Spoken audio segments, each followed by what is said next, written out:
can bow now. I didn't bow there. Oh, well, that's fine. We'll just do it that way. Hello, everyone, and welcome to another episode of Tea Time with Meoni. And this time, again, we have James here.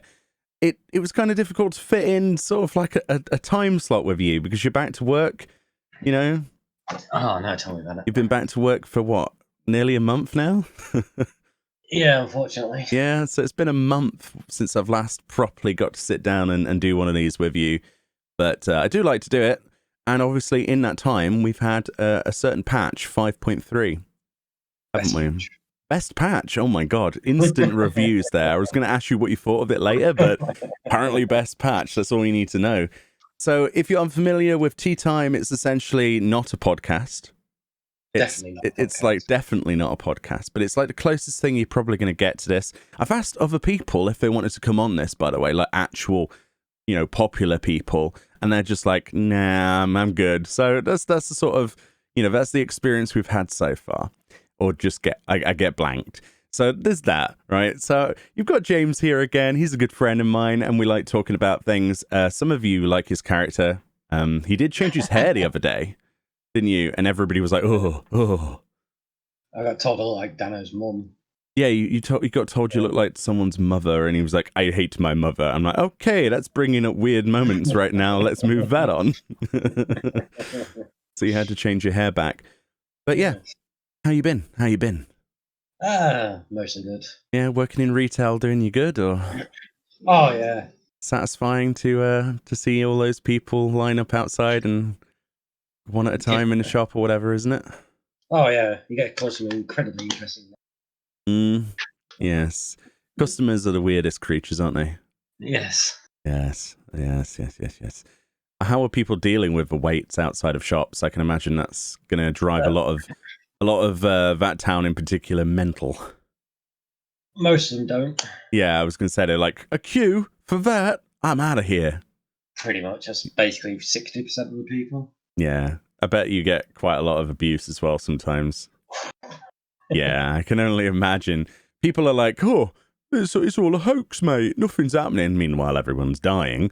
But yes, on a more pleasant note. It's even worse now. We're not. I work for a charity. Yeah, you work for a charity, don't you? Yeah, we're not taking donations because so many people would donate stuff. We had like 60 tons. Really? Yeah, we've got. If you don't know, we live in Lincolnshire. So we basically got like an entire unit in Lincoln full, and they've been using the Lincolnshire Showground. Really? Yeah, it's two full barns as well. My goodness, 2 full barns. Well, I guess what happens is when people are home and they've got nothing else to do during that whole lockdown thing, they were like, oh, well, this can go, and this can go, and this can go. Yeah, so that's made it a bit worse now. We can't actually, take donations either. Well, if you find any really cool retro gaming stuff, you need to let me know, because I'll snap that up. As I always do. Awesome. This is what you need, chat. You need someone on the inside of like, I guess in the US, just for people who don't know, they're called thrift stores, right? Charity shops in England are thrift stores in America, right? Basically, your thrift stores, right? Old secondhand stuff like clothes and books and games and things. Yeah. I just wanted to clarify that. Who are you staring at on your character? Me? Yeah, your character's suddenly looking at someone. No. Huh? Oh no, we are. Yeah. Oh, I wonder what you were looking at. Anyway, I have broken my desktop, so I'm going to have to reset that later. Dear. I've got the taskbar stuck over the game. Oh, lovely. Yeah, I like it when you get a taskbar and it just won't move, and then you try to unlock the taskbar and move it around, and then to try and hide it, and then you toggle hiding it, and then toggle hiding off, like locking it on the screen, and it doesn't do anything, and you can only reboot it to fix it. Yeah, that's you have to reset Windows Explorer. Yeah, that sounds like a reboot to me. No, yeah, Task Manager, you just click restart your desktop. So just to preface the 5.3 discussion, we're not holding anything back. If you've not finished 5.3 storyline, you might want to not watch the rest of this, because we're probably going to end up spoiling something for you. It's very hard to hold back. It's been, a good couple of weeks now, and we're going to be heading into spoiler territory just because we need to talk about a few things. We need to talk about a few things in a big way. So you've been warned. Right. Anyway, so 5.3. Give me your overview of the patch just before we get into anything specific. What do you think? What was its strengths? What was its weaknesses? Main scenario. I love the main scenario. The main scenario. Yeah. I like Nier Raid. That was good. I like the storyline. Don't get it at all because I've never played Nier. But... What on earth are you doing are you playing something? Yeah, it's coming through on your mic. Professionalism. So the MSQ you thought was really, really, really strong. I'd agree with that. Yeah. The Nier Raid, you said you're confused by this? Yeah, well, you suddenly got this white chick and then she turns into a black chick and then the black chick's evil now and then there's still more people who seem to change their colour and then... I can see how you would be confused being someone who's never played Nier, right? Okay. Overall, generally, it's just confusing, but I enjoyed the one we did public. I think most people who played Nier Automata have got the same problem. They're like, okay, this is nice and confusing. I mean, a lot of people will say, no, I'm not confused at all, Meoni, in the comment section, and that's fine, dude. You're like 1 in a million. But wow, look at that guy. He's huge. What on earth? What? That's a little bit odd. It's always fun doing these things live, isn't it? There's just two guys that look like they should be from a WWE just walking into people, belly bouncing. Lovely. What was I even saying? So yeah, Nier. Yeah, Nier. I mean, you can understand some parts of it, but for the most part, it's like, oh, wow, okay, now suddenly bad. Okay, good, bad, all right? Yeah, I got the first part with the first raid, you got the thing, and then suddenly now she's evil, but then these people turn up dressed in white, and then they turn to black, but then there's this white chick who turns up to save us, and now she's a good guy, and you want that. It's confusing. Yeah, I think the whole idea they're going with for that is that we were siding against the wrong side, sort of thing. Like 9S was just a good person, but because we were with her, he opened fire, and then we had this whole... Copied Factory was amazing, right? Let's talk about the actual raid, because the storyline is just going to get me confused as well, right? Well, the only thing I got confused was they can change their colour. If they'd stayed the same colour, it wouldn't be half as well. No, just seeing someone's crotch really, really, like... Yeah, maybe this position wasn't the best place to stand. So the Nier raid in general, I think my problem was we did it week 1, and my instant reaction was I don't like it. I like the art, I like the assets, I like the progression of the raid. I like, for the most part, I like the boss models. Nothing visually or auditory I dislike. Right, I like all of that. But I felt that the bosses were damage sponges. They felt like they had deliberately just gone, oh, look, lol, let's put the HP up to 7,000%. Ha ha ha. I mean, I went for his red mage in the first run. I rezzed per boss both of the other alliances and 7 people, well, basically 7 times in my own group as well. Yeah, but I imagine it was the same with Orbon and stuff. I imagine when 5.4 hits, it'll just be a cakewalk again once we get the upgrades. Oh, this is true. I mean, I remember Orbon, but I don't think I had the same feeling of it being a sponge. Like, you could see the HP going down. The mechanics were just really, really strong in Orbon, and people weren't used to them. But it feels to me like not only were the mechanics strong, which is fine, you need that sort of like punishment, like, oh, you stood in the wrong place, get splattered. But it felt like even when we were doing it properly on week 2, I went back in there with a group of randoms who were doing pretty decent, decent chunks of damage. They weren't dying around all the time. I'm like, wow, this really is taking forever, It just felt like the bosses just never wanted to die. It just felt like they went on a bit too long. So any epic sort of unveil that had happened by the last boss, which is a really messed up boss, by the way, was completely lost in the fact that it's a 2-phase fight if people aren't familiar, and then the second phase is the proper fight, right? But it's just takes forever. It just takes forever. And if you're a black mage, so you've got no chance. Oh yeah, that's the other thing, isn't it? You had real trouble. I think a lot of people who have been playing caster, especially black mage, have said like this is just not something I can do any damage in. You know, Oh no, get no uptime in that in any of the fights. Really. It's not just the fights; it's the corridors as well. Oh well, that's not too bad to on. Yeah, you can kind of stand at the back and max range them, I suppose. But yeah, I felt that the fights themselves weren't too bad. The rotation of mechanics was cool. Like, you know, fairly predictable once you'd seen them the first time. There was a few things I'd never seen before. Some of the different markers and things, like what was it, Boss 2 with the lines that are on the monitors, and you had to. That still confuses me.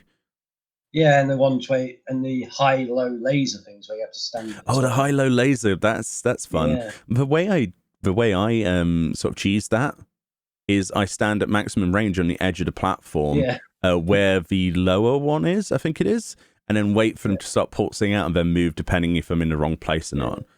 That's the only way I can do it. My brain can't handle staying in melee range, so hats off to any melee that can do that fight and stay in melee range during that whole up-down thing. Because you obviously know the mechanic and I don't. It was a good fight, though. I enjoyed it. It was 3 solid fights. Not as quite as epic, in my opinion, as the unveil of Copied Factory. Like when you see Engels, for the first time, you know, you get that instant, oh my god, I'm playing Nier again vibe. I mean, you've never played it, and I really advise you do get that game when it's on sale, because you will be blown away. Well, it's on PC, isn't it? Yes, it is, yeah. Oh, it is on PC now. Oh, yeah, it's on PC. It was a terrible port that came out originally, but they've patched it a lot since. I had to use a third-party patch. Oh, it's raining in the game. Ugh. It's all wet now. It's raining here, so... Is it? It's not raining where I am. Oh, shit. Oh. I can't wait for it to start raining halfway through recording. Yeah. Yes, but I thought the Nier raid, not bad. Not bad. Not the most epic feeling. For me personally, a lot of people will disagree with us.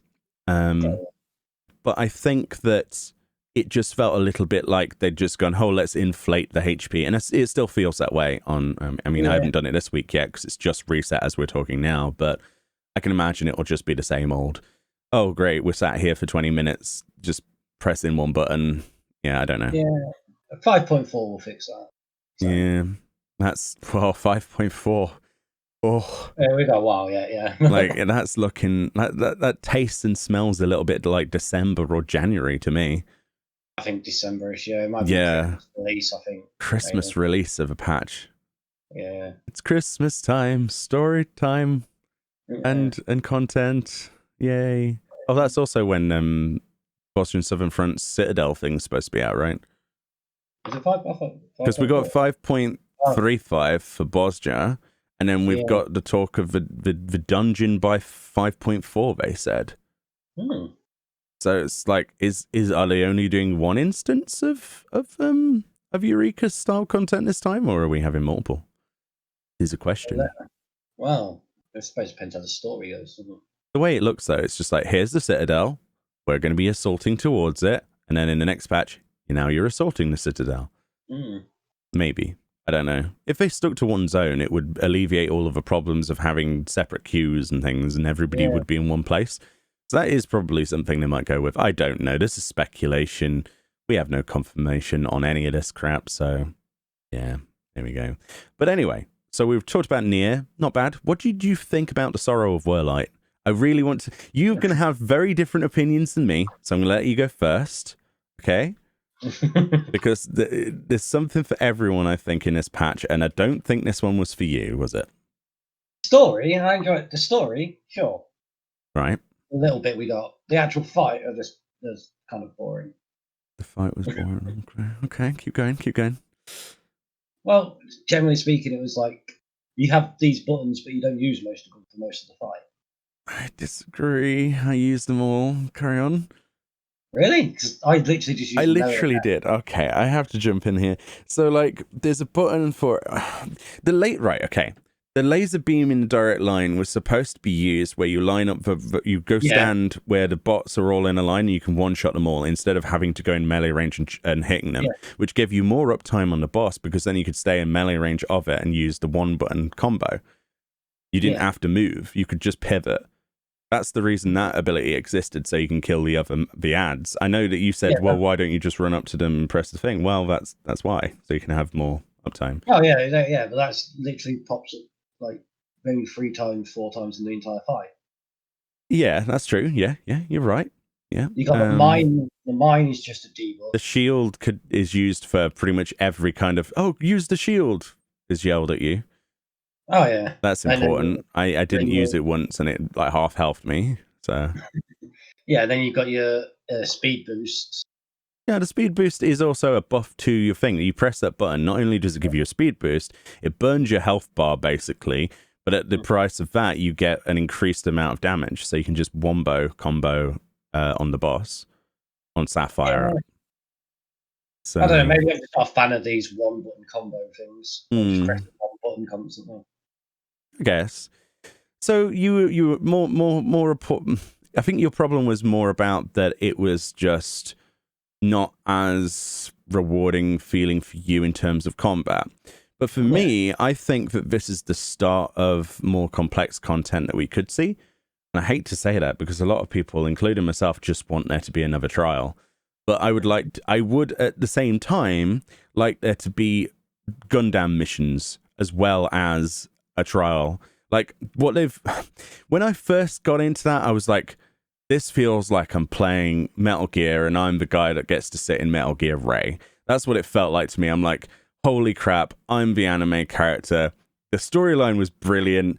The cutscenes were fantastic. The bits where you're in the pilot seat and Sid's like on the monitor, he's like, now let's go kick some ass and all this stuff. And then you've got all those little trolly sayings. You could be like, it's like, yeah, I'm gonna have fried squid for dinner. Like all these really cheesy lines. I'm like, they've nailed it on the head.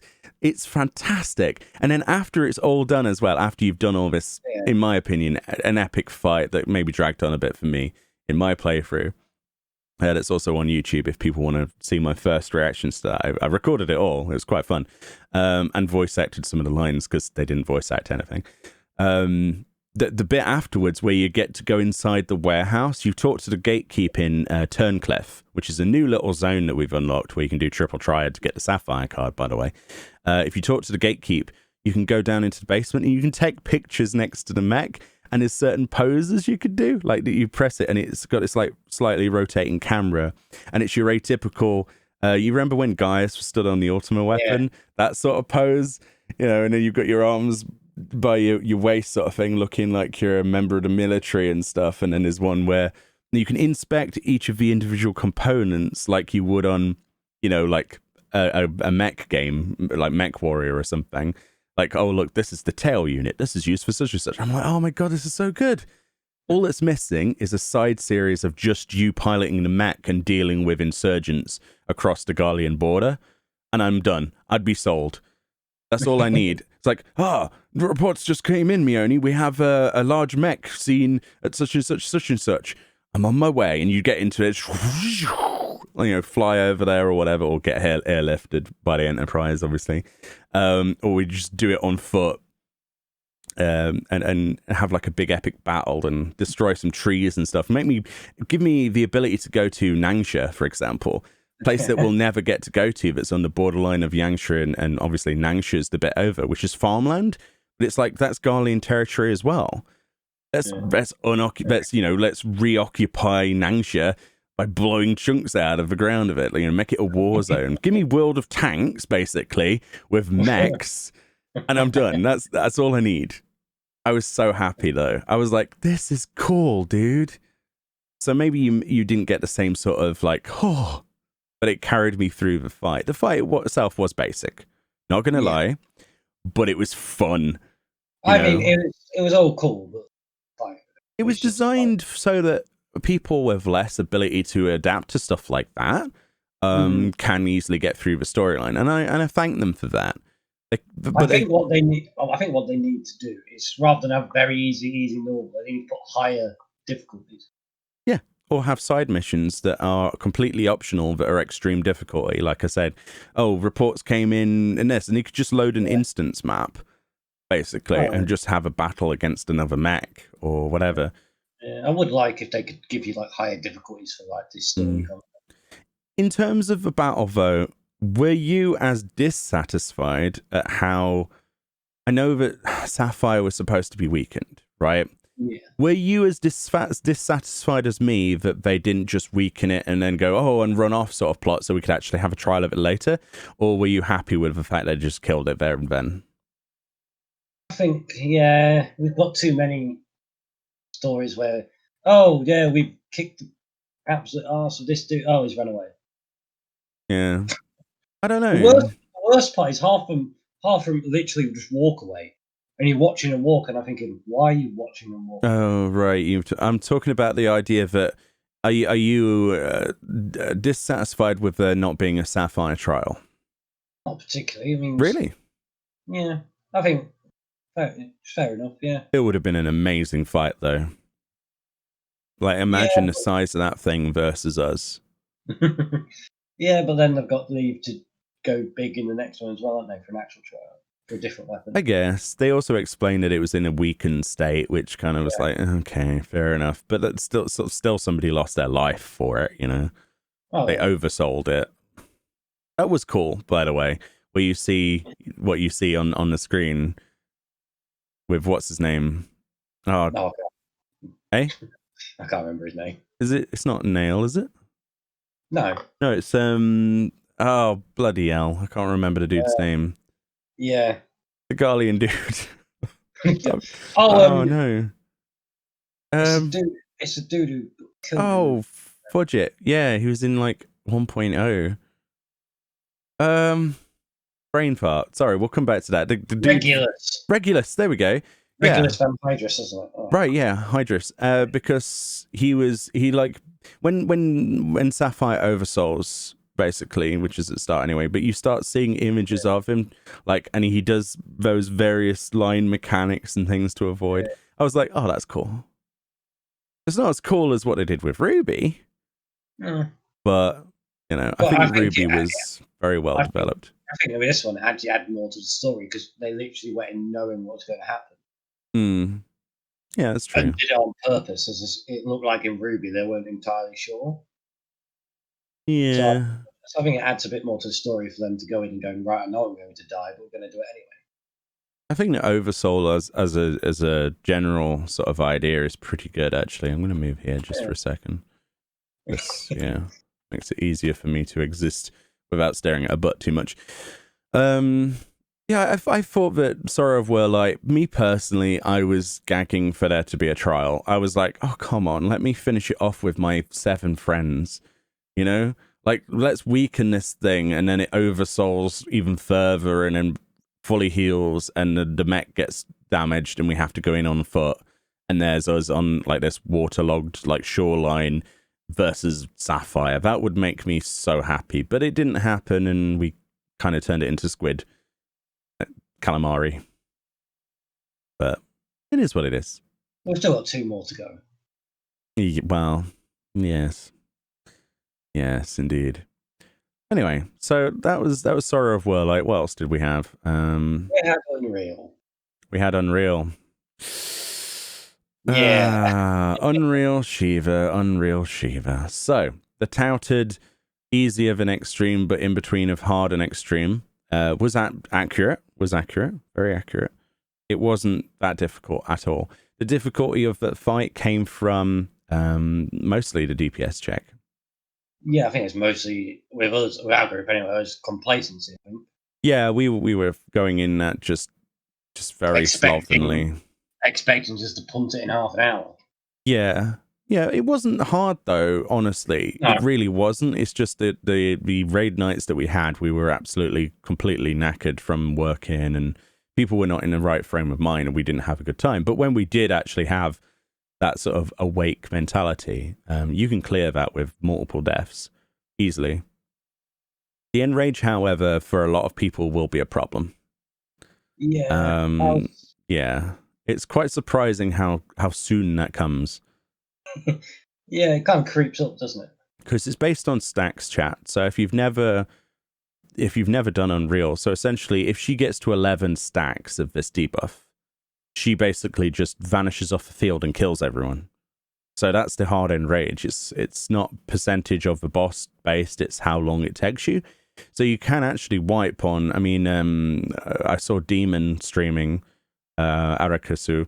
He streamed on Twitch for the first week when we didn't get a clear. He got a clear eventually with that team, but they wiped on 0.7%. Yeah. Just because of her reaching, oh, I'm suddenly on these stacks. But she also skipped that whole like last phase that she's supposed to have, that last rotation of abilities that we usually have. She's kind of like indecisive of if she's going to bother or not. It's timeline based, isn't it? It's how she has a time, but then I think her stacks isn't based on time. It might be based on certain mechanics she does. I don't know. Yeah. So in general, not a hard fight. Caught us by surprise a little bit, but we weren't prepared for it. When we were prepared for it, we were over prepared, and even with 2 deaths, we absolutely mullered her, turned her into just a milky mess on the floor. We melted her very easily, pun intended. Rather disappointing. But what was even more disappointing was 0 chest, obviously. Apparently there can, I don't know if this is rumor, chat can back me up on this. Apparently I was hearing from somebody in the community that it can sometimes give you a chest upon clear, which gives a 1% drop to get the Incitatus mount, which I think is complete BS, considering there's 2 other methods that they want you to do that for. Also, I don't think there's a drop. That way, they also have to be a percentage based to get a chest drop. Yeah, it doesn't make sense. So I'm going to call BS on that one. But essentially, you kill a boss. That's it. You're done. Now you go to Idleshire and you talk to the faux guy, which is fine. And this is the faux commander, yeah, who's the spirit. And you talk to the dude, and he's like, "Okay, do you want let's play the minigame." And essentially, you've got all of these blocks in front of you. Some are blanked off, like groups of 4 are blanked off, and you've got to find the symbols on the board by rotating the blocks around. Very simple. It's RNG like you wouldn't believe. But honestly, it just seems like it's a minigame of Battleship. It feels like Battleships. It's quite like, oh, this is fun. And then you realize that the only way you're going to get any decent amount of points is if you find the actual dog, like fox face itself. Yeah, that's not guaranteed to spawn. And it's not guaranteed to be on the board, and it takes up 1 block. The other images take up 4 blocks or more. Like 6, I think it is, for the swords, right? For the retelling. Yes. So it's easy to find those, but like to get the maximum points, you need to have an incredible amount of RNG, because no one in the right mind is going to just randomly pick every single block on there. They're going to try and go, oh, well, there's the blanks. Let's try and make the present shape. And one of the rewards I wanted, the one that anybody should actually go for, is the minion, the faux minion of him. Is like 400 and something, isn't it, leaves? Yeah, 400, yes. So in total, I think I ended up getting about 30 leaves, including the retelling. Yeah, you get 5 for the retelling, then 20 for the big one, and 10 if you... So consider how many weeks that will take me. Yeah, unless you get lucky. Unless you get lucky, yeah. But it's not as simple as like, oh, you got lucky, here's 1,000 leaves. It's... Yeah, you got lucky. Now you've shortened it by another month. Yeah. Basically. Yeah, the rewards were lackluster, especially considering the necklace you can get in 2 weeks from getting 2 lines in 100 Oh, that's true. We should talk about that. So the Catchy necklace, if people don't know about this, is literally a Catchy or a Kate Sif, as some of you who might not know how to pronounce that. Basically, it's a little black kitty cat on a necklace, a red ribbon necklace, and you can get that. We found with silver commendation, right? It's 1, is it? Two silver commendations, and you can get silver commendations from Wondrous Tales for 2 lines. Yes. So it's fairly easy to get. You don't actually need to do Faux Hollows to get the necklace. You don't have to do Faux Hollows to get Incitatus either. You can get Incitatus by basically 1 gold, isn't it? Commendation. 1 gold commendation, so 3 lines, which is painful, or the market board, because it's market tradable. Which a lot of people were like, oh, market tradable. They were not satisfied with that because they wanted it to be a hard to reach goal, but apparently not.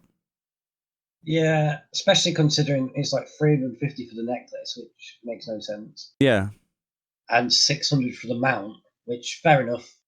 3 600 leaves. Yeah, 600 leaves, 3 lines. So really, the only unique item from the Faux Hollows that you should go for, that we're giving you advice to actually get, because it's the only way of getting it, is the minion. Yeah. So if you're not into minions, which, by the way, the minion will be market tradable, so that'll be upwards of 50 million. I can guarantee it. Yes, it's going to be at least another couple of weeks. Yeah, because the first time we see that on the market board, it will be literally that person is the luckiest in the universe. Well, yeah, because the maximum points you could possibly get, if I remember rightly, is something like 250. Yeah. That's if you hit the swords twice, the 20 thing present twice, and the 100 one twice. It's just unreasonable. So what I don't understand about this is like, hey, look, you can get all of this stuff with leaves, but all of this you can get elsewhere with a much better... I mean... I think what they should have done is put like some of the Shiva gear and maybe just updated some of the things and made it glowy or something, put them in for cheaper stuff. Yeah. Like something else to go for. Even just like reskins of something, or like, I don't know, anything really. Incitatus is cool. I like it as a mount. I think it's great, but you know, it's market board. So why would I ever play the minigame? Literally all of these things. If I had lots of gil, which I don't anymore because I spent it all for the patch, the videos, but if I had lots of gil, I'd just be going, right, okay, I can't be bothered to do this event. This is going to stress me out. Screw Unreal Shiva. This is the problem, okay? I want to do Unreal Shiva. I want there to be something that I do it for other than Faux Hollows, because Faux Hollows doesn't feel as rewarding currently as it should be. Yeah, for the same reason you do, like, you keep doing your savage clears to upgrade your gear. Yeah. Well, not necessarily just gear. I need, like, there to be a chance or something of getting the ribbon necklace, or, I don't know, something to farm for. But I call complete BS on there being a 1% chance for that chest to appear. I've not seen that anywhere. And the person who mentioned it to me probably was just pulling my leg, but I disagree that there would be, even if it did, right? That's still a terrible, terrible thing to farm for. Well, 1%. Also, I mean, does that mean it's a 1% chance for a chest to drop because there's nothing else to go in a chest? Yeah. Why would there be? Why bother having a chest? Yeah, you might as well just have the thing drop and just have a new thing pop, because they have that for stuff, forever stuff, don't they? I think so. Yeah. I don't know. I was disappointed. I was the person that was like, "Oh yeah, Unreal Trials. I can't wait to do it." And I'm like, you know what? Can we just not? We started out like we was thinking, oh, it's going to be a bridge between extreme and savage. Then it's like, well, it's going to be between hard and extreme. Yeah, and it turned out to be in between hard and extreme. Yeah. It really did. It really should have. I think what I figured they should have done was maybe just add a few more mechanics and make it slightly different, as opposed to just going, she's got more HP and she hits hard. That's the only difference that we could figure out, was that she had a really bad DPS check, basically, and that's it. Range, isn't it? But it's not, even then, it's not that bad. Mostly the problem is when you miss a DPS check is because you've had more than 3 deaths in the run, and you're pretty much boned. Yeah. Especially if one's a healer, because the AoE damage during the gales on the second part are like, oh, okay, James, bye. Yeah. Did you remember to put Adel up? Oh, no, you didn't. Bye. Yeah. Do we have Tactician? Nope, bye. Yeah, only problem is it doesn't bode well for other Unreal Trials. No, it doesn't, because it means that this one felt like it was... Also, the other difficulty, we must mention this, is that everything was white, the mechanics were white, everything was white, and our limit break was white, and we couldn't see anything.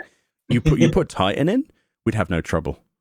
Oh, yeah. Because it's going to be so much easier to see stuff on that. But here's the thing. Are you still going to be able to get the Shiva mount when Titan comes out? Or are they going to take away all that's the question. Away the rewards and then add in new ones? The way that it's worded, I think that it's staying on the vendor. Okay, let me explain why I think it's staying on the vendor. Because in the bit where it explains about the Faux Hollow minigame and the rewards, it says the rewards can be obtained by doing any of the... but there's wording basically saying any of the Unreal Trials. Any of. This can be obtained from any of. It's like, well, any of? So do you think they're going to take like the rewards from Wondrous Tales every time and add in the new rewards? I mean, they could rotate the rewards like most people had in theory, but usually when they add a vendor, they just add more stuff to the vendor so that the old rewards decrease in price. That's something I would like to see. Like, oh, Incitatus, 400 leaves, painful to get. Titan comes out, there's a new mount for Titan that's like a brown horsey, with new graphics. That's now 400 and the other one's 50. That would be acceptable because that's how this, not timed exclusivity, but timed limitability based on the currency required or something. I don't know. Yeah. I do find it very unrewarding in a moment. I think if they just added some glamour to this whole thing, then we'd be fine. We wouldn't be sat here complaining. I mean, if you added like some glamour for say 50 leaves or something, or 20 for like an accessory or something. Just something easy where you're like, oh, I could get something every week if I want, or I could save all. Well, there's a whole thing they said a long time ago, right? They said they were no longer going to be putting in trials that rewarded accessories because it wasn't as fun. And I completely agree with that. All right. Oh, not, glamour accessories. You know what I mean? Oh, well, even if they were like, oh, well, let's put as a drop chance from this stuff, accessories to boost item level. Well, it wouldn't be the worst thing in the universe because essentially you're doing a trial for something. It wouldn't break the game. Because the worst thing to get at the moment is a ring. Oh, yeah. I actually meant for, like, feathers. To give you some... Oh, you mean, like, cosmetic stuff? Yeah, if, for, like... If someone doesn't want, like, the necklace, the minion, or the mount, because it's not really... I suppose the danger they've got is if they put anything with stats in, then they're suddenly making that content meta, right? Yeah. Yeah, that's what I think. Because, I mean, like, if you take me, I don't really care much about mounts or minions. Yeah, maybe they needed something. Like, maybe I'm not wrong about saying maybe just put some accessories in. If you're not going to do the trials with accessories anymore, just give us the same item level as the stuff from the latest crafted patch in there. It'll probably kill the crafting, actually. I probably shouldn't have said that. Maybe 5 item level difference or something. But there needs to be something, I think, for people to go, you know what? I'm going to get this and this and this and for my ult and... or here you go. Give us 5 leaves per clear on each weekly lockout. Right? A weekly lockout, right? So once you've cleared it, once you can't get your leaves again, but just give us 5 leaves per clear each week. I would do it then. I would have no problems because it'd be like, oh, well, I'll eventually get such and such. I will get this before Christmas when 5.4 is possibly coming out.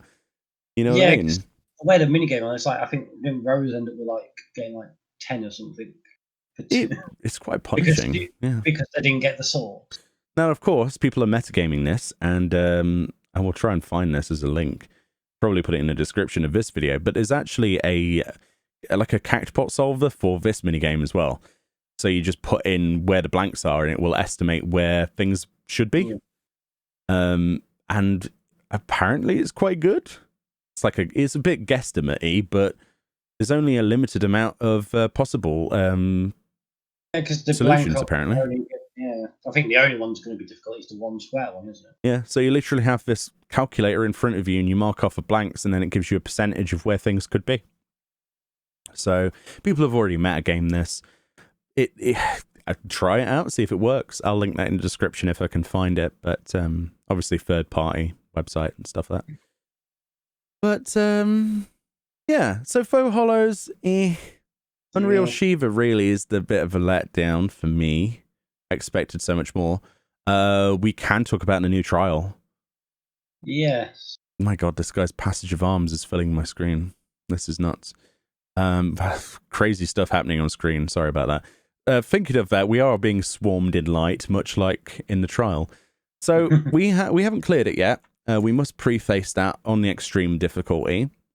Yeah. We got to about 45%, 45, 48, something like that. On our off day. We'd already spent a lot of that time doing Unreal Shiva and a few other bits, so we were not in the best of positions, but even then we got it below 50%. I have to say that's one of the most fun feeling trials I've fought so far. Yeah, it's just a shame you didn't get the cutscene from normal in it so far. Cutscene from normal? Yeah, you get the quick time, don't you? Well, apparently there isn't a second. I don't know. I don't know enough about that fight to speculate on it, but apparently it's pretty much just that throughout. Yeah. It's quite fun though. The mechanics are fairly easy to see. There's a lot of coordination needed on that, but it's a lot easier, I think, than Ruby, and a lot easier than Hades. Yeah, it's not particularly difficult, is it? If I was to recommend, if I was to recommend to someone, which extreme should I try at first? I'd probably recommend this one because there's not a million things happening at once. Well, there is, but there's like the platform is so simple to understand. It's a square, and there are certain places for certain mechanics, and that's it. Whereas with Ruby, you've got rotation mechanic, haven't you? It's like, it could be here or it could be there. You've got a second phase with a checkpoint. None of that here. Yeah, this one just has basically just one set, and then another set is opposite next time. So yeah, and it doesn't look like it has that much health, really. No, we did burn it quite easily. Yeah, so I'm quite impressed with that one. I'll let you know my full thoughts, chat, when we actually do clear it, which will be Sunday, because we always try to do stuff on Sunday. But what little we played of that, I really enjoyed that, and a lot of the community seems to be in agreement that it's one of their favorites. I heard Mr. Happy tweet out, he was like, this is the first trial in the longest time that I'm running repeatedly for no reason because I love it. It's like, well, okay. It's really fun. I think utilising the limit breaks as mechanics was really fun. Yeah. That's something we haven't mentioned. So he has like limit breaks, and he actually does limit breaks as his mechanics against you because he's the warrior of light, right? The true warrior of light, the penultimate. So like his limit break 1 is one mechanic, his limit break 2 is another mechanic, and he's got like melee, fizz ranged, and caster, isn't it? And then as well as that, you've got the ice and fire mechanics that he's taken straight from Caster and Mabania's boss, and what's the other one? Where you don't move in fire or don't press a button. It's like Argos from Ravenasta, isn't it? That's the one, You had the one you had to keep moving. This keep moving and stand still. They've recycled upcycled a lot of stuff from the Alliance trade. Someone's patting me. This massive Hrothgar. I think he's patting that. It's a Lalafell. Okay, I'm just going to pan my camera around a little bit. But yeah, I really, really quite like that trial. I need to get that cleared. Apparently, I've seen some of the weapons, unfortunately. Demon showed me a few, and I'm like, okay, they're nice. They have like a glowy tip on the top of them. The Dragoon one looks really good. They've gone with a gold, black, and red theme, and I'm like, oh god, it's so good. It's so good. So I can't wait to get those. So yes, I think the thing we need to talk about next is, a storyline leading into the actual dungeon. I think that's an important bit. Like, what did you think of this storyline? What did you think about how it started? Let's talk about this as if we're looking at a book. What did you think of the start, the middle, and the end? Start. Okay. The start. So to refresh it, it starts off in Crystarium, not Crystal Tower. And then you meet up with Rikitio and the other kids that are trying to become Warriors of Light. What did you think of that? Yeah, that was a bit fillery to me, personally. But it was interesting enough. Okay. Interesting that a Warrior of Light who does healing seems to be a bit interesting. Yes, Rikitio with the Chirurgeon or chemist type archetype. I like that. Although it did kind of put a damper on things when you said, well, most of them just stay here because they don't have time to run around everywhere else. Most of them, but she wanted to be a field medic, basically. What Riki was describing was the ability to travel around and help people in need with potions and like lobbing stuff at them, and So basically cryo. Well, I guess just with potions rather than magic. Yeah, but every reagent in the world has resident ether in it, doesn't it? Yeah, but instead of using like resident ether, use potions rather than other stuff. Yeah, that's not to say that she couldn't gain the abilities of use manipulating ether herself through study. Yeah. I don't know. I think Rikitio was adorable. She basically looked like my character as a child. So there's that, and everybody said that to me, and I'm like, oh, okay. It's like, oh, look out for Mini Meoni. I'm like, Mini Meoni, and then when I saw it, I was like, oh my god, okay. Yeah, Although Adorable. it's interesting how they would pursue that later on because of. They have to. They can't leave us on that. We didn't even get to say goodbye to her. Yeah, but the issue is, That's if so she's sad. going for basically nothing, you can't really turn around in like 6.0 unless it's a massive time skip. Go, oh yeah, she's like pro now. Oh well, I don't know. Maybe it's just maybe they're just introducing the idea of this, and then there'll be our world equivalent down the line. Yeah, possibly, yeah. Because there's plenty of people that are first 80 people. It's not too much of a step to become, well, a job, right? Of that, it's not completely impossible. I suppose though, would they really want to view a child going into battle? Oh, I'm not talking about the child. I'm saying a completely different NPC on our world. All Riki acted as is an eye opener. Like, oh yeah, I'd forgotten about Chirurgian, and I'd forgotten about the idea of this. Oh, cool. Maybe. I mean, it's heavily like implied that this could be something, and you're actively encouraged to try and encourage her down this path, which is, I was quite surprised with the dialogue options. I'd be like, hell no, child, don't go near any kind of city, to stay away from the battlefield. But no, it's like, you must do what's right for the people and what you think is right, and help in any way you can. It's like, okay, she's gonna die now, but okay. Irresponsible, but all right. But I don't know. I think that the way that the story wrapped up with the first was nice and rewarding. There's a lot of it. I don't know if you've talked to any NPC in any zone now. They all have final dialogue. Don't know if you've known it. Yeah, I just got around to doing it. If you go to Fort Job and talk to the people there, they have final dialogue about the lack of having the Exarch on the first anymore. Yeah. I was like, oh my god. I just randomly talked to someone on the stream the other day, like an NPC, and they were like, the world is peaceful, but it's without the Exarch. How such and such, such and such. Some people have lost their way, like they don't think they're going to be able to be okay without him. Some people are like, he's happy that he's having a good time. It's amazing. Just talk to the NPCs. You'd be surprised what extra bits of information you get. Yeah, but in regards to Elidibus then and the storyline, were we right? Did we see that coming?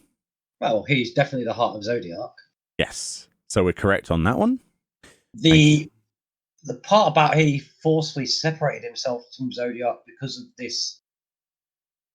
his job, basically, was something we didn't look at. Yeah, that's true. And the notion that he has been a warrior of light probably multiple times. Yeah. Was something we also didn't look at. We were also wrong about the final boss being anything other than just Elidibus, and we certainly didn't see Warrior of Light coming. No, well, yeah, we didn't imagine that he would be the one to turn on the other Ascians at the point. It is quite interesting. Which makes you wonder, was his goal wasn't to resurrect Zodiac, right? Because surely it should be. Well, maybe in the long term, but considering that he's technically being a warrior of light fighting against the Ascians, surely that would have made it much harder for them to make rejoinings if he's fighting against them. But pushing the world to calamity, right? That was the aim, and then basically let's push it full light. Let's do one final because the aim was to destroy you, okay? Well, so that basically there would be nothing to stop the light overwhelming. It'd be as if we just came to the first again. Everything would be light, the world would end, and then they would get another, calamity, wouldn't they? Because it seems like calamities echo through the stars. I don't know if I'm right in saying that, but it feels like if you have a calamity on one world, the other worlds also seem to get like an aftershock of that and a calamity of their own. Possibly, but that might not be the case. It feels a little bit like that it could be like a cascade effect or something. It might happen it could be that there's a shockwave from the source going out. Yeah. The world. Because the source connects all the other worlds. More questions were asked than were answered. I do think it's a bit strange that his basic role was to guide mankind. Yeah. As opposed to that was what he thought his duty was. Yeah. Which was us. So I'm not sure where you get from guiding us to bringing back all the others. Well, then we got the context of that our actual name is Azem, and the Azim Steppe and everywhere else was named after us because we were the first adventurer. And instead of staying up on high and doing what everyone else did, we were basically we were actually down there on the planet, and you know, after the fall of Amarot, we were the ones basically adventuring around and helping people, but we were doing that way before the fall as well. It was actually stated that as who we were, not just who we are now. No, yeah, we were supposed to be. It was supposed to be the adventurer, yet like the first, like, because the whole idea was that in the convocation we were a member of it, but we were not a normal member of it, right? We were actually adventuring and stuff. I don't really understand it myself. It's hard to grasp the concept of what the world looked like, what its inhabitants were, and what it felt like to be on the world where the ancients still existed. I don't quite 100% see that in my eyes. Yeah, I think I might miss something because I don't actually remember anything where it actually specifically stated that's who we were, other than we got given the stone. No, that's us. We are Azem, yeah. It definitely deserves a replay-through if you've missed that. Yeah, it's heavily, like, it's literally told to us who we are, basically. It's what saves us in the end, actually, against Elidibus. Yeah, that was an interesting one. And Emmett Selk being there.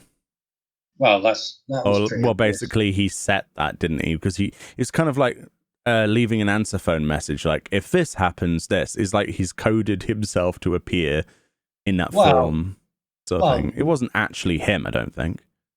It was a shade of him that was basically, it was his instruction for it to intervene. Oh, I didn't see it like that. No? What did you see it as?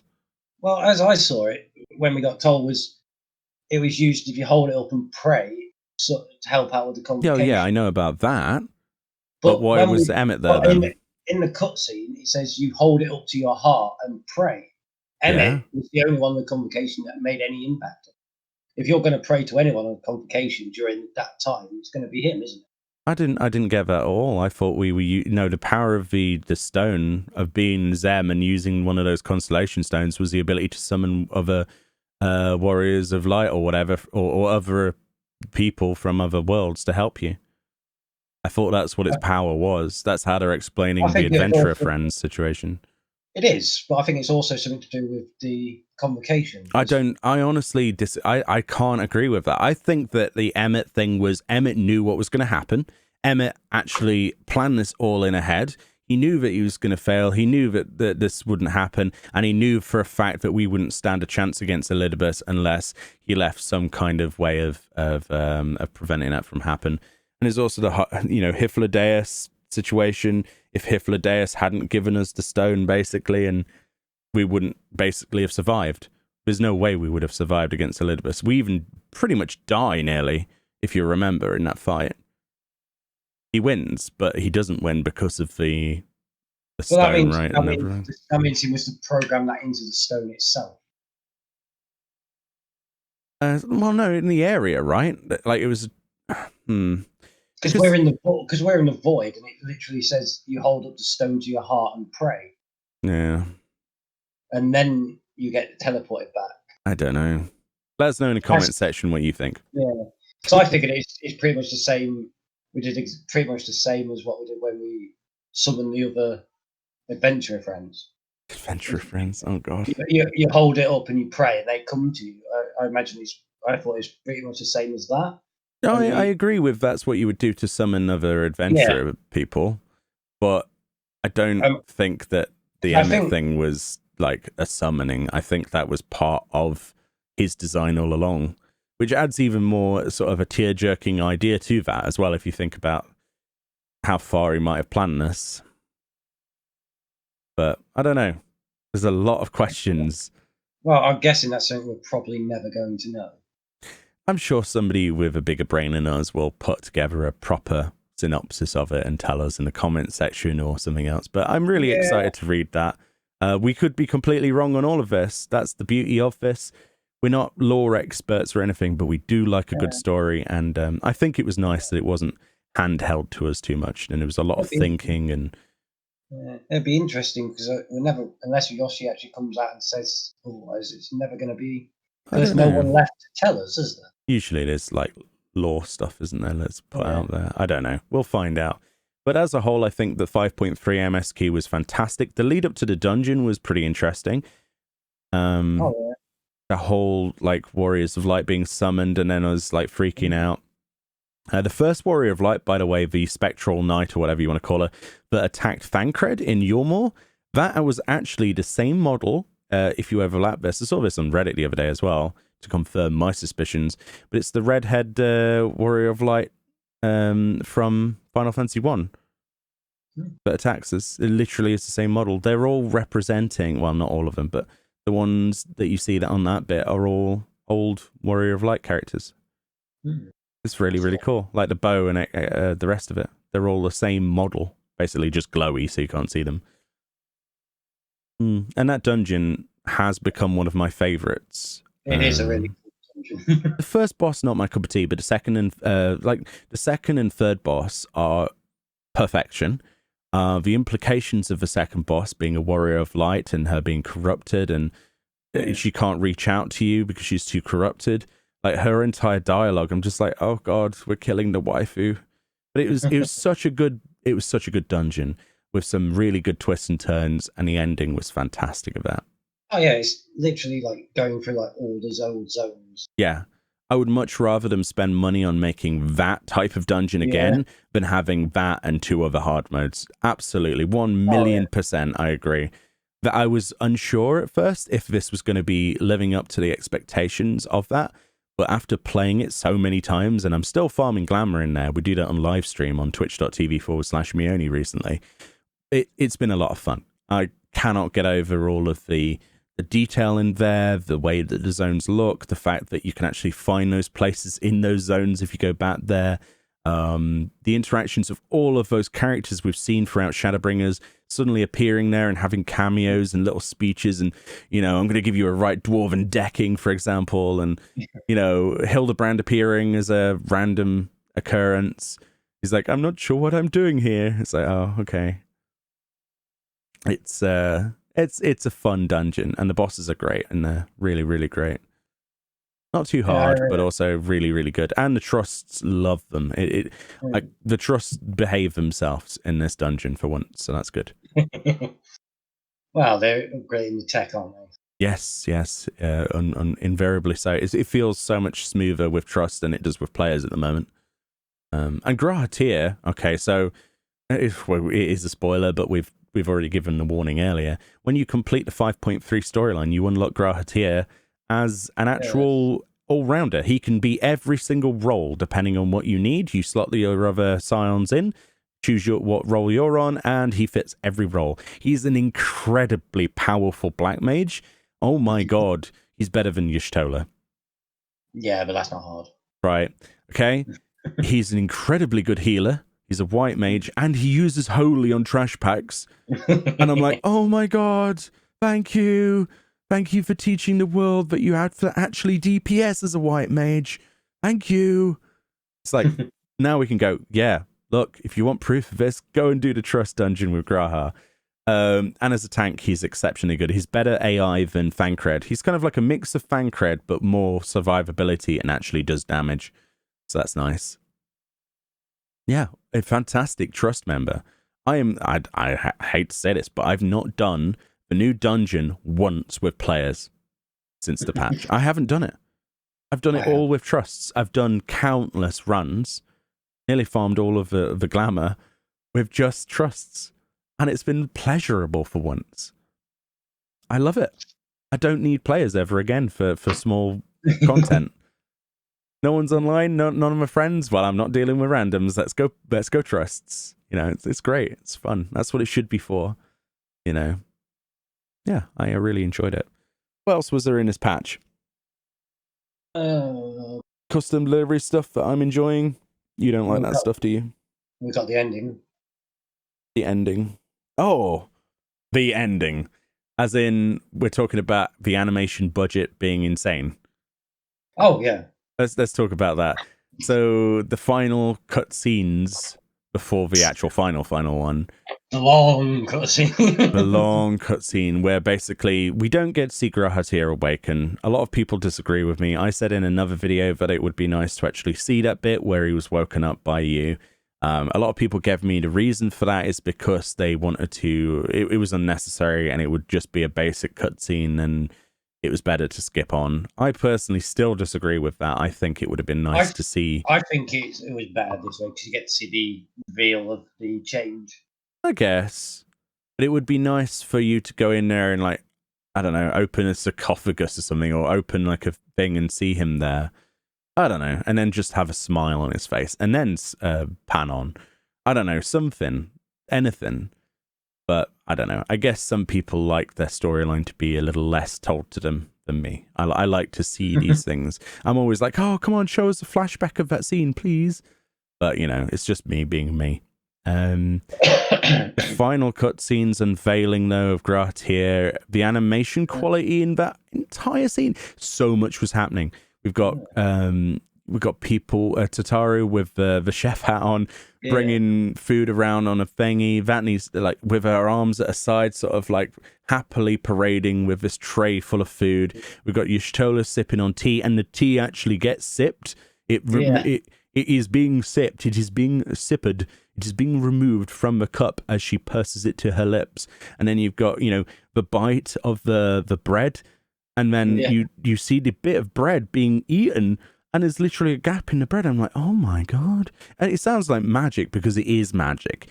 After you've played this game for so many years and you've seen so many ropey cutscenes that are, you know, admittedly ropey, they are pretty bad in terms of, you know, comparison to other games, but you've accepted them for what they are, and they're lovely to see, especially when they're voice acted. But to have the voice acting, to have the sound effects team, and then the animations to be that good. Yeah, Alice's animations during her little bit was cool as well. They're spoiling me. Like when she's smacking her head on the table and then rolling around, you know. But there's so much happening there. The rigging for that as well. It looked like it was done in engine as well. That's the weird thing about this. Usually with those types of cutscenes, they won't mess around with the in-engine stuff. They'll go straight into CG stuff. If this is a limitation forced upon by COVID where they couldn't have done the CG stuff, I say give them more limitations. Because it was the most incredible cutscene I've seen in this entire game, and I'm not overstating it. It may have had the least happening in terms of plot, but it was fucking incredible. I'm sorry, it was. Also confirmation that they're getting job changes in 6.0 or 7.0. Yes. There's also the everybody gets their outfit, like the gunbreaker and stuff. And then Alice and Alphino are like, they only made them for so. And Alice's grumpy about it, right? But the idea is that one of them is going to be one of the new jobs, and one of them is going to be the other new job. It's obvious now, right? We're going to have one of them being a healer and one a caster. Yeah, well, Alice is not going to heal, is she? Well, no. I suppose Alice could technically be the thirst for caster limit break has tainted her ways forever, James. She will never be able to heal again. Alfie's healer LB1 every time it's up. Yeah, it's like, Alfie, you're resignated now to putting the book away, not becoming a scholar and getting your bandages out. Oof. Yeah, I can't wait to see that. Maybe she'll be a necromancer. Maybe she's finally snapped and she gets like these. She has like these emo phase. She dyes her fringe black or purple, and then she's like, "Yeah, look at me. I get this really cool black studded with belt buckles everywhere, very Final Fantasy X Lulu sort of thing." And then she just whips out a cane and summons the dead. I'm not sure. I don't know where necromancer would fit in. To be fair, sure it would. Gimlet Dark. Yeah, but then you got Lauren. If someone could summon the dead. No, just reanimate them temporarily. That kind of goes against the silent philosophy. Well, right? Why can't you just go to Google Library and learn about this? There's plenty of books in there that will teach you necromancy and much more. Much more. Yeah, but it also goes against a bit of silent philosophy, right? I don't think she ever studied at the Studium, did she? Yes.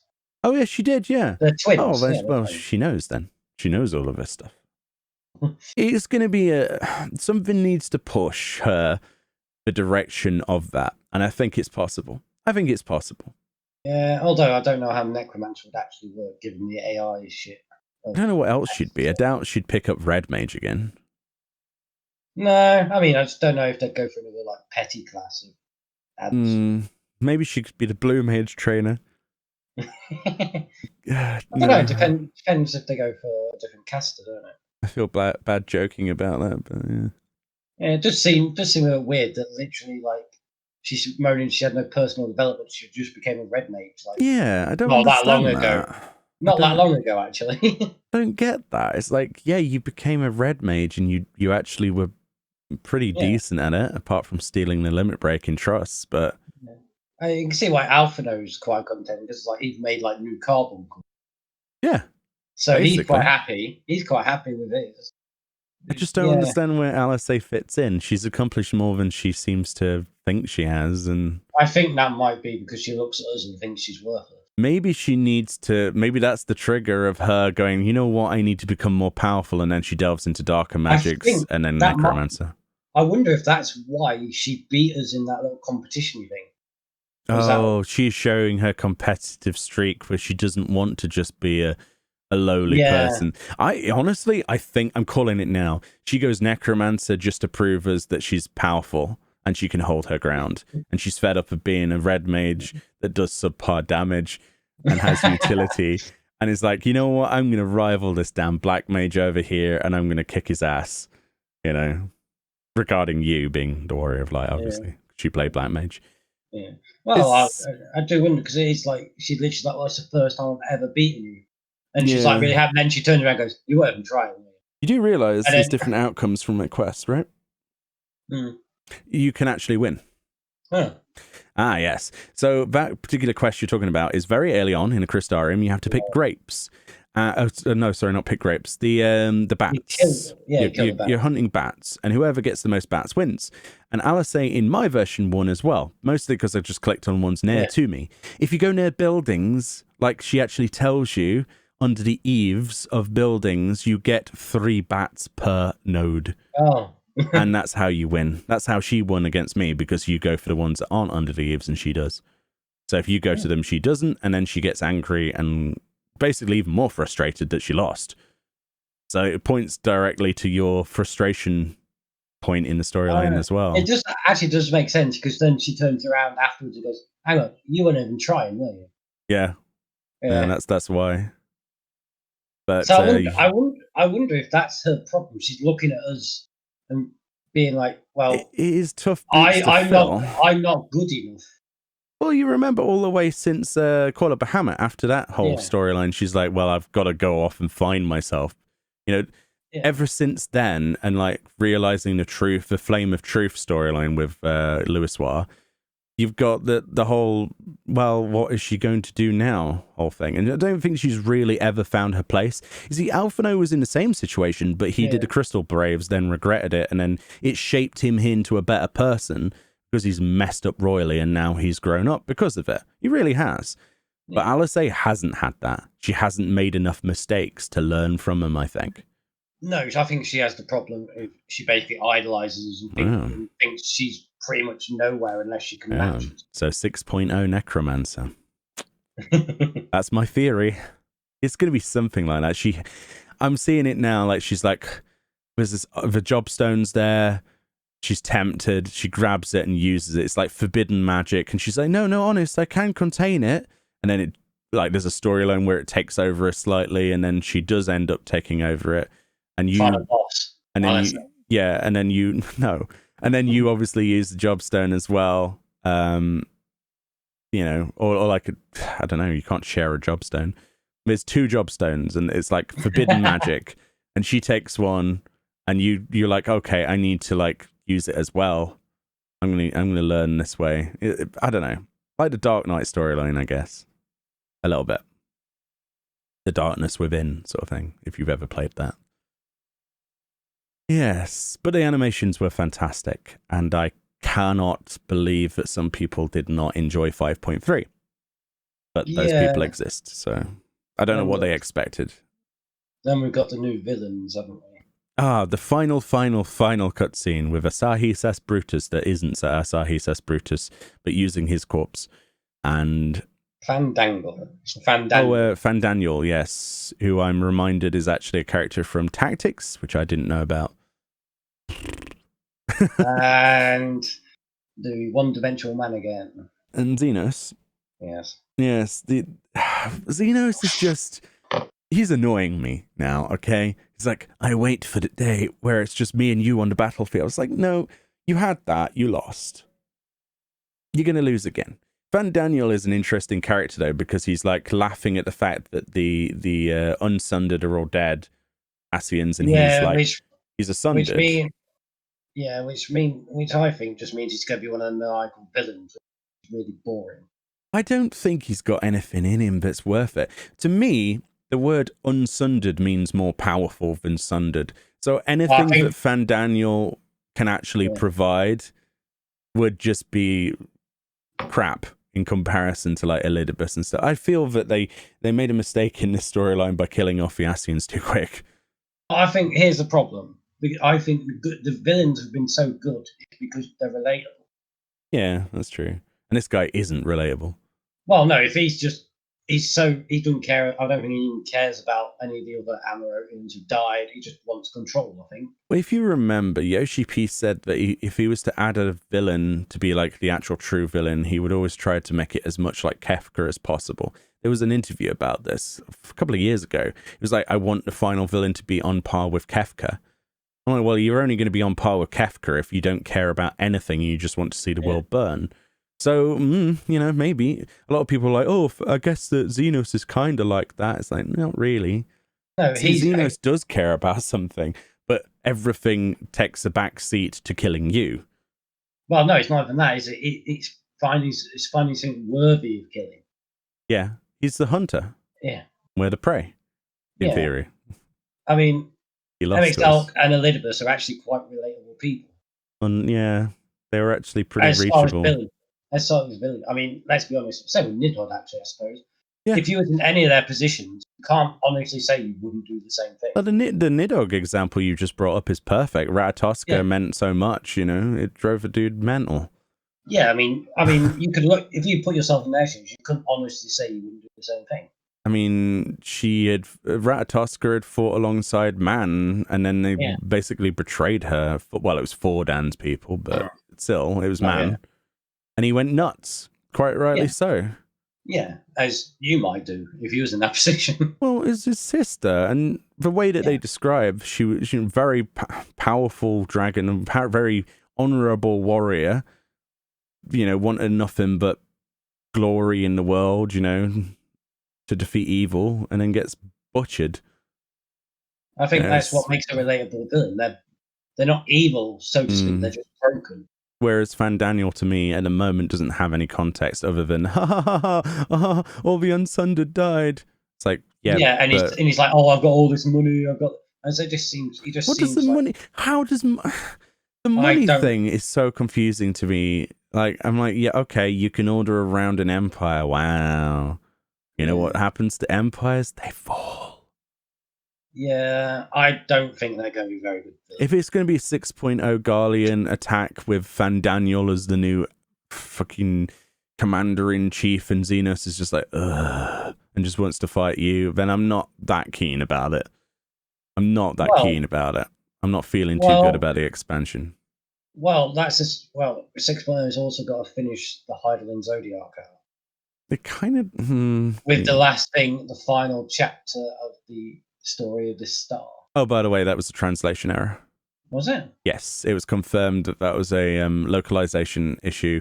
And the way they were like, the final chapter of this star, it actually wasn't meant to say that. It got lost in translation. Apparently, it was supposed to be like the final... It was like the final chapter of something else. It wasn't supposed to be of this star.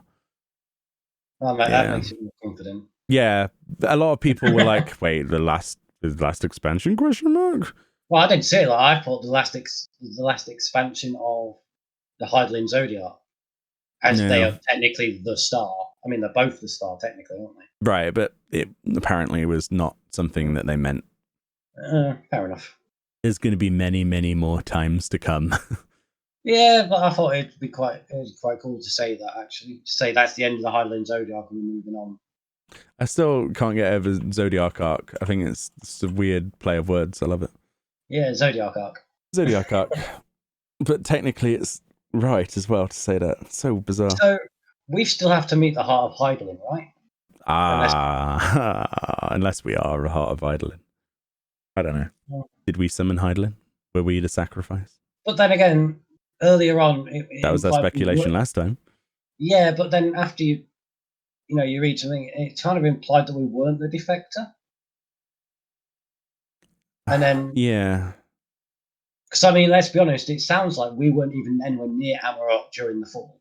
Well, it sounds to me like, when you've got that... Okay, right, how do I explain this? So you've got 14 people on a board of directors, okay, at Square Enix, and one of them is so, like, otherworldly, doesn't show up to any meetings and just goes off picking flowers. That's us. We're the flower picker. And checks in when needed. Yeah, it's like, oh, how are you doing, Meoni? I'm picking flowers. Okay, there you go, pat. But they're doing a job, but not that job. It did seem that way. It did feel like you'd have this tall building, this high-rise building. You had them all around the table. Right, chaps, what are we doing today? Where's the 14th? Oh, well, she's kind of helping someone. She's helping someone. Yeah, that's kind of her job. Oh, okay. Yeah, I get the feeling that we're not the one who summoned Hydaelyn. I think we weren't anywhere near Amarok during the fall. I have no idea. The implications, I really need some more I need a time travel expansion to go back to Amarok, back in the world of the ancients. I'm sorry. Well, you don't need time travel. It's just called the Echo, and they've already shown that you can actually they've done playable versions of the Echo. True. Yeah, with Astinian and the rest. I need something to answer that, and we ain't getting that for a while. Probably 6.0, but 6.0 is going to be... You see, the problem I've got now is that they're going to firmly plant the next expansion storyline in Garlemald and have nothing around outside of that, I don't think. Because they really want to do the Xenos clash, don't they? But they can also revisit the fall pretty much at any time, really. They could, but it might not be until like 7.0. Yeah. Because he did say moon, I know it was a joke, but going to the moon, well, that's where Zodiac is, so... memes aside, it would make sense to hold off all the big, I hate to say it, but I don't want 6.0 to be Stormblood. I think it will be. I don't want it to be a filler expansion. And I hate to use the term filler expansion, and it hurts me so, and I don't think Stormblood was fully that way. I just felt that it unfortunately kind of lent that direction, and a lot of people go with it. Well, I think it's got this thing. Rough. It's the villains, isn't it? You got Realm Reborn didn't really have much of a villain. You had Gaius, really. Yeah. Then you got Heaven's Ward was Nidhogg, which was relatable. You could relate to them. I mean, you think they're evil to begin with, and you hate them, and then say that, they have a point. Then you got Stormblood, which there wasn't. Well, yeah, I suppose you have Xenos. Two separate fronts killed it for me. Well, it's not even nice. It's just there is no real villain. You've got Xenos that pops up every now and again. Oh, bloody Xenos. But I mean, the main villain is literally Regalian Empire. It's just an empire. Yeah. There's no context of like why are they the villain? Perfect comparison for you. Okay. Star Trek was all about the Enterprise. Okay, and then the people on it had their own separate episodes. Okay. Yeah. Right. Stormblood is the equivalent of Star Trek Discovery, where it's actually centered around one person instead of all multiple things. Yeah. It is the perfect example of a complete waste of time. Yeah, it's basically like instead of focusing on like the reasons why it's basically this is an evil person. Evil person. Asahi evil. This Tsukiyomi evil. It's like, well, I know I went into detail, but I think they compounded it by pushing the focus of the actual expansion away from our character on more on like Heian and stuff like that. I don't think it worked though. No, it didn't work. That's what I mean. That's why people said it was a rather different point. And then we got back to Shadowbringers. And Shadowbringers has been basically just a tick in every box for me. Yeah, it's back. The focus of the story is based around you. Yeah. All the villains are relatable, and you can literally go, well, yeah, I'd probably do the same thing if I was in yours. Like who's show this at Clem itself. She went, well, yeah, I'd probably do the same. But Well, I think that's what it is. the best thing is, as you've said, relatable enemies, and Shadowbringers has had, be it Hades or Emmett Selk, very relatable. And when you're like, yes, I'm going to defeat you, and afterwards you realize it kind of unfolds as like, oh, I kind of regret killing him now. It makes you feel terrible. Actually. And then Elidibus, you see at the end, and he's just a kid. Yeah, and you're thinking it's just a kid who had one job and literally focused so much. He lost everything about himself. Literally everything. Even his own name. Yeah. And that to me is the most destructive thing ever. Yeah. I think that was probably one of the saddest, probably more sad than the Crystal Exarch turned into stone, basically. It was that made me cry though, that ending. I'll be honest. Yeah. Yeah, but I mean, to lose yourself so much, I think is worse than dying. Yeah. For me personally.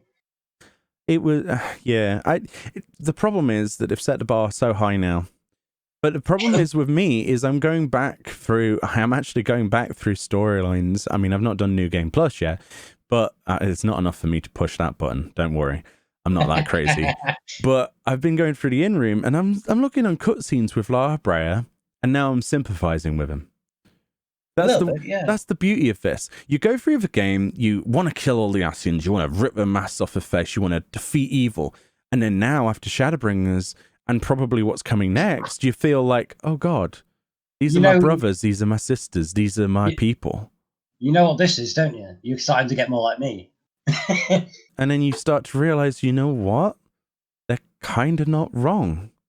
Well, which brings up a really painful situation for your responsibility as a person on our planet, on Hydaelyn, with the Scions, because technically they're currently grouping up with someone that they have absolutely no idea who you are, really.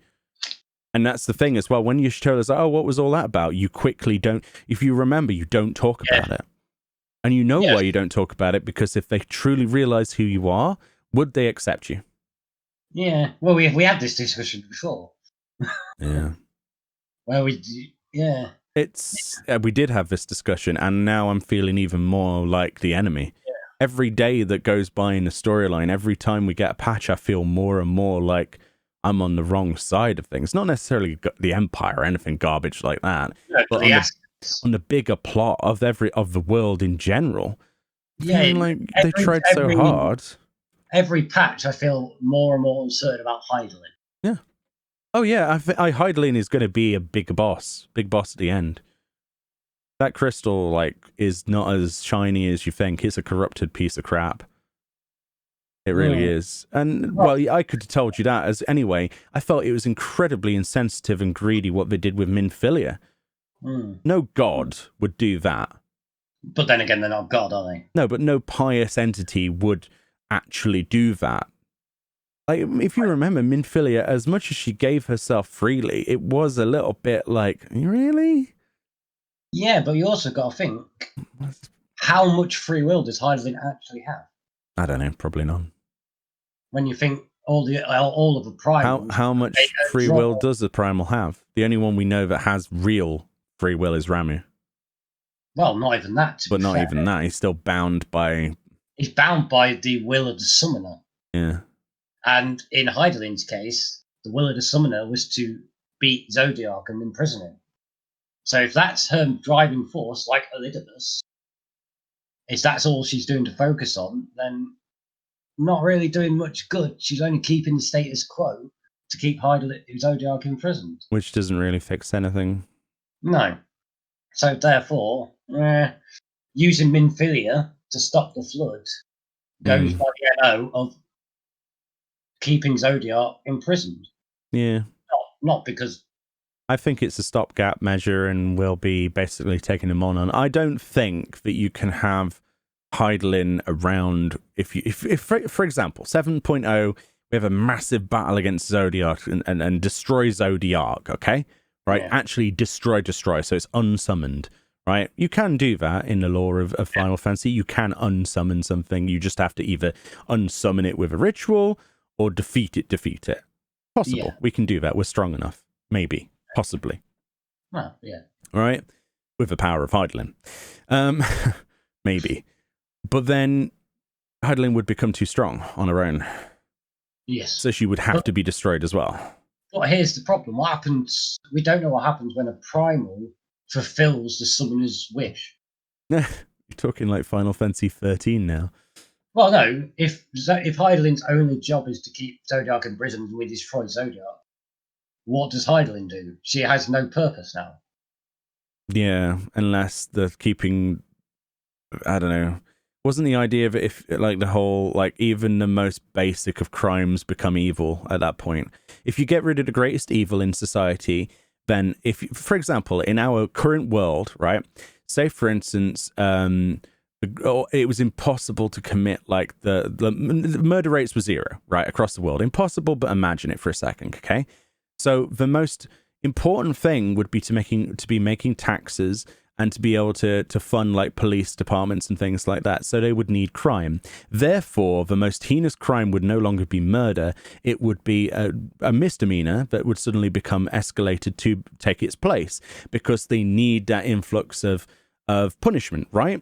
So in the same context, if you think about that, how essentially stubbing a cigarette out would be a death penalty, right? If we were to go that ridiculously far, imagine what Hydaelyn would then do if there was no big enemy, no big evil that she needed Warrior of Lights to purge. But then we became basically like, oh, well, you say the wrong thing, you're dead, sort of thing. It's possible. It could go that way. You do realise that was an episode of Charmed? I don't know. Oh yeah, I did see that episode. Basically, where they used to get whipped if they weren't smiling. And stuff. Yeah, that was it. That's right. They got rid of all evil. Right. That's exactly what I'm referring to. Great example. Okay, right. Although I would imagine that if we destroy Zodiac... Isn't that the world of light, though? Isn't that what happens when you banish all darkness? Basically, even the faintest amount of a shadow becomes evil. And therefore, Hydaelyn would kill everybody. I imagine she would turn on you. Yes, we would be the biggest enemy. As the greatest power left in all the... That's right. You remove the most big evil. What you've got now is the potentiality for this person who has free will to be evil. Therefore, the potentiality for evil must be purged before it can become evil. Well, the more we learn, the more... Because Hydaelyn probably knows as much as we do anyway. Yeah. She'd probably read our minds at this point. Yeah. It's going to get to a point where it's going to be like, well, we can't allow you to live because you're too powerful now. So which might actually be the whole point. Might having to go back against Hydaelyn after Zodiac's defeated. Yeah, and that's why I think like maybe 8.0 will be Hydaelyn's demise. Fall of Hydaelyn, there you go, that'll be the expansion. Yeah. Of course then we're no longer the Warrior of Light. No. We're an Ascian, which still allows us to have the Echo anyway. Well, no, it's not the Echo. It's the Blessing of Light. Oh, which allows us to push. Right, but we could just basically explain the fact we no longer have a Blessing of Light, but we actually have our Ascian powers back, our Convocation powers as a Zem, which basically means that we can't be killed by normal means. Maybe the point is that we can't be killed by anything other than Auracite either. Has anyone actually shoved a lump of Auracite into your chest, James, and tried to kill you? No. Well, here's the thing. We haven't actually died either. So. No, but if they shoved Auracite in your face, maybe you will. It does kind of explain the fact is how you've been knocked out so many times with no consequences. Exactly. Think of it, though. What would happen if somebody came up to you with an Auracite dagger and stabbed you and then like infused ether into it and shattered it? You would die, right? You would die. But then technically that'd kill anyone. No, but my point is, we seem pretty immortal, really. Even when we wipe in raids and stuff. Oh, Blessing of Light. Oh, Blessing of Light. Oh no, that's the Echo, isn't it? Oh, Echo, or whatever, or Ascian power, whatever you want to call it, right? I think if we are actually an Ascian, then we need to see some time when we're actually seriously losing. I'm surprised that no one has tried Auracite on us. Probably because, well, to be fair, they don't know who we are. Well, also it's a no-brainer because it stores ether, which means if you stabbed a normal person, it stole their ether as well. Right, but it would be the only way of truly getting rid of your character, in theory. Yeah. But that's a reason. But then no one really knows. We do have a kryptonite, is what I'm saying. Is we're not immortal. We have kryptonite. It's just that people don't know what it is and how to use it. But we've been using it against our friends, basically. But here's the thing. That's assuming it works on a sundered soul. When you think about it, I guess. But we'll find out with Fan Daniel, right? When we try and stick Orosite in his face and he just laughs it off. Ooh, that could be where he'd be more powerful, actually. Think about it. Yeah, because immune to Orosite, therefore immortal. Because all the unsundered only have that ether. Our ether split between different places, basically. Yeah. So Fan Daniel could technically be more powerful just based on the fact that he can't be killed with Orosite. In our conventional method of our one-stop shop to getting rid of an Ascian. But then again, it could be the fact that he's weaker and all we need is to get rid of his crystal of darknessy thing that allows him to teleport. Crystal of darkness. But anyway, so we've been going for a while. It's been a great conversation, but we've got to be coming close to the end now, just for the purposes of people watching this. They don't want to watch like 4 hours of stuff. Your render times. Oh, I won't be rendering this. I'll put it up straight away. There won't be any credits because it's faster that way. I have not got my new computer yet. That's something else we've not discussed. My computer should be sometime this week, I hope. I don't know. Yes. I don't know what's going on. It should be shipped sometime this week. I need it. I really need it. I can't render things properly. Blue screens, errors. Yeah, it's not fun. It's not fun. So I'm looking forward to the new PC, and I'm sure you guys will as well, because it means it will have more regular videos and bigger videos and better quality videos, because every time I try to render something in a higher bit rate than like 20, it basically doesn't work or cuts off half a video. We've had several failed videos that I've uploaded because I've checked for them basically, but not all the way to the end, and there'll be a bit in the middle missing, or it'll skip a bit, or it'll break a bit. And I'm just like, oh, for goodness sake. So it's dead Ethernet ports, and the motherboard is basically dead. Oh, you're still using that PCI plugin? I am, yes. It's the only way that I can actually properly get connected to the internet now on this computer. It's not bad for the price, then. It'll do for now. Yeah. But basically, when a new computer comes, I'm going to take the motherboard out and just ditch it. Yeah, if I'll probably put something else in there, something cheap. You can get decent second-hand B450 or something. Yeah, just something cheap, nothing too crazy, just to have it so that computer has something, because we put enough blood, sweat, and tears into it for it to still exist. Maybe so we can get a cheaper case as well. Yeah, well, I don't know. I quite like our case. It's got charm, isn't it? Cut holes in it and smashed up bits at the front. Yeah, it's lovely. To be fair, I was looking at some tin snips. As opposed to can openers. Yeah. But anyway, final thoughts. 5.3. Where does it rank in terms of the other Shadowbringers patches? And after you've told me that, where you think Shadowbringers so far ranks in the expansions? I'd say 5.3 is probably the best of Shadowbringers, just purely better than 5.0.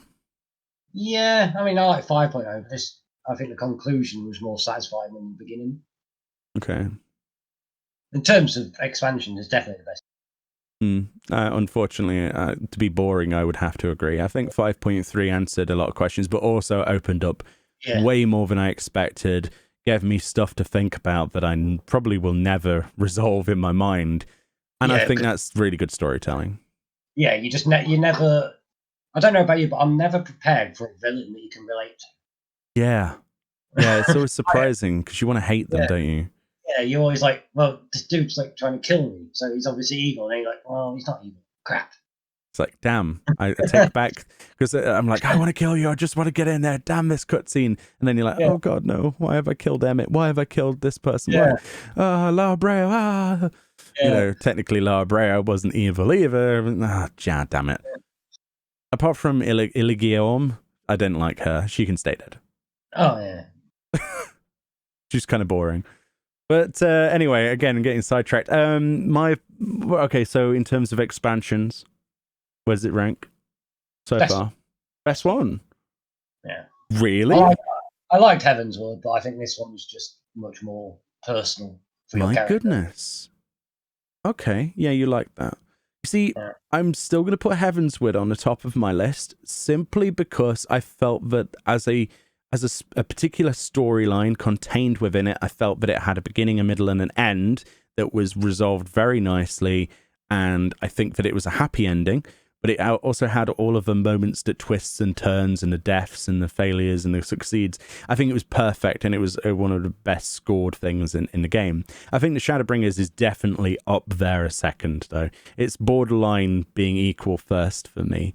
Depending on how it finishes. Depending on how this finishes is whether or not it takes equal place at first with Heavensward for me. I'm cheating by having two nearly there. But currently Heavensward, then Shadowbringers for me. But I think if it ends how I think it might end, then we might have them side by side. If not, then it gets second place for me. Just in terms of storyline, right? Everything else has been massively improved. Don't get me wrong.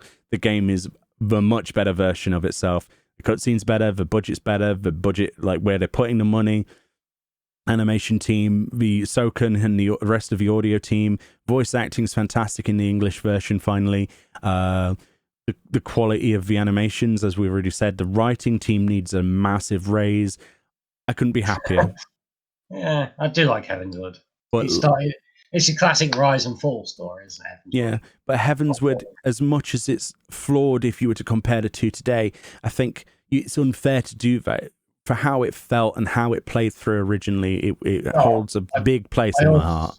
Also, I played it not long ago, and it still holds up quite well for me. Good. Yeah, you play a lot on your Game Plus for some reason. So, well, for the fact is, after like Elidibus, and then I'm going to go back to the new. And when we first meet Elidibus in the Realm Report, have a different context. That's true. I should probably do something similar. I'd probably go, oh, that's what you meant. Probably. But yeah, in terms of I honestly think they've hit the nail on the head with this patch. I hope that 5.4 will have the same quality. I really hope that they I mean, are we looking 5.4 being one of the last patches before the expansion? Be like 5.5, right? It's going to be. I think it might be the last. It'll be the last major content patch. Yeah, the last major one, because then we'll have lots of little patches after it for Bosjar and other bits and pieces. But we got new raid series. 5.4 should be the final raid series, right? Yeah, that'll be final Savage raid, and then 5.5 is going to be the last Alliance raid, I reckon. I don't know. I can't wait to see what they do. Everything's a bit delayed because of human malware, but yeah, it's a messed up situation. I think 5.4 is going to be the last major story. I think, and then it's going to be little bits up until the new expansion, isn't it? Yeah. But anyway, with what they've shown us that they can do under very unusual and unfortunate circumstances at home alone with family, and I think everybody on Square Enix's team, regardless of what they've done, really deserves a pat on the back and a massive clap, if anyone's to be clapped for, because honestly, they've really pulled it out of nowhere, and it really has changed everything for the better. The storyline's fantastic. They've given us something to do. I know it was delayed, but they've given us a big chunk. They weren't even ready to. Yeah, they've done a lot. They ran the turnaround to get it polished as well as that, while having to deal with setting up servers and home systems and this and that. Yeah, but that's where it is at the minute. That's our opinions. Again, if you disagree with any of these things, we're looking forward to the comments section. Try and keep it civil down there. Obviously, we're open to other lore ideas. We're not perfect on this. We're not lore professionals, or we just speculate and talk about things. Usually people correct us on things, and we're always welcoming of that. We don't know everything. It'd be boring to know everything anyway. So let us know what you think about any of the points discussed, if you have anything else to share. But pretty much from me, that's all I have to say. You got anything to say? Join the Discord. Join the Discord. Join the FC on Ragnarok Server Chaos if you're interested. If you're not on Ragnarok, move. That's all you need to know as a recruitment there. Discord link will be in the description of the video as usual. Join us, give us a viewer rank, give yourself a viewer rank rather. and join in, have some fun. We have lots of events going on. We do Eureka every Saturday. We're on our 5th live stream we've done of that, amongst other things. We're going into Pyros next week. We have quizzes, like I said before. We have stuff with the FC individually. Yeah, it's going to be a lot of fun. We're having a glamour contest in the future. There's lots of cool stuff on the horizon, so get involved. I love talking with each and every one of you. We hang out on Discord most nights, and it's not exclusive to anybody in particular. So join in, have some fun, and we'll see you all next time. Do you want to bow? Oh, yes, bow. Are we going to count? Oh, you want to... Oh. All right, hold on. 3, 2, 1, bow. Hey, not bad. That's better latency on your behalf. You got to thank Talk now, haven't you? Shout outs to Talk for letting him actually do a bow on the same time. Oof. Anyway, see you all next time. Thank you kindly for watching. See ya. And I'll try and link the Cactpot Solver thing for Faux Hollows in the description if I remember. But see you all later. Bye-bye. Bye.